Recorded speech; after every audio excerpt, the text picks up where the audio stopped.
1. Tongkat berubah menjadi ular besar. Tongkat milik Nabi Musa berubah menjadi ular dikisahkan oleh Allah dalam sejumlah ayat, yaitu Surah Al-Qasas ayat 31, Surah An-Naml ayat 10-11, dan Surah Taha ayat 17-21. Allah mengutus Nabi Musa kepada kaum yang mempunyai keahlian ilmu sihir. Pada kala itu, ilmu sihir meluas dan menjadi kebanggaan masyarakat Bani Israel. Dan Allah memberi Musa mukjizat berupa kemampuan mengubah tongkat menjadi ular. Suatu waktu, Allah memerintahkan Musa untuk melemparkan tongkatnya. Saat dilempar, tiba-tiba tongkat berubah menjadi ular besar, dan Musa pun ketakutan. Allah kemudian memerintahkan untuk mengambil ular itu, dan kembalilah menjadi tongkat yang biasa ia gunakan. 2. Tangan memancarkan cahaya. Dalam Surah Al-Qasas ayat 32, Surah An-Naml ayat 12, dan Surah Taha ayat 22-23, Allah menerangkan mukjizat Musa yaitu tangan yang bercahaya. Nabi Musa diperlihatkan Allah kelebihan yang diberikan kepada dirinya. Ia diperintahkan oleh Allah untuk memasukkan tangannya ke kantong baju. Kemudian tiba-tiba tangannya mengeluarkan cahaya putih bagaikan sepotong bulan yang bersinar. 3. Membelah lautan dengan tongkat. Tongkat Nabi Musa juga bisa membelah laut atas kehendak Allah.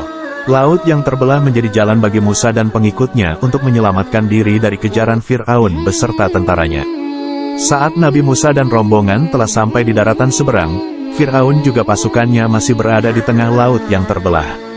Kemudian seketika laut menyatu kembali dan menenggelamkan Fir'aun bersama pasukannya. Mukjizat dan kisah Nabi Musa mengenai lautan terbelah dengan tongkat tercantum dalam Surah Asy-Syu'ara ayat 63-66. 4. Doa Nabi Musa yang mendatangkan banjir besar, belalang, kutu, katak, dan darah.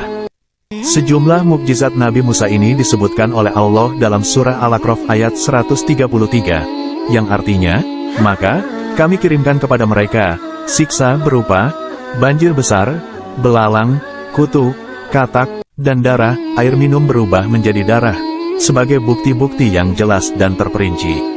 Akan tetapi, mereka tetap menyombongkan diri dan mereka adalah kaum pendurhaka. Munculnya banyak belalang yang melahap tanaman Bani Israel sehingga mereka menjadi kekurangan pangan. Datangnya sejenis kutu yang menggigit mereka, sehingga tidak bisa tidur. Katak di lumbung makanan dan dapur Bani Israel. Dan air minum mereka yang bercampur darah sehingga tidak memiliki air bersih untuk dikonsumsi dan dipakai. 5. Terangkatnya Gunung Sinai.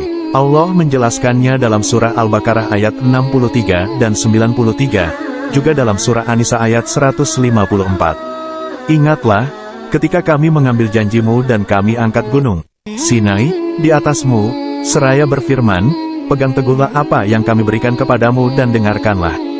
Mereka menjawab, kami mendengarkannya, tetapi kami tidak menaatinya.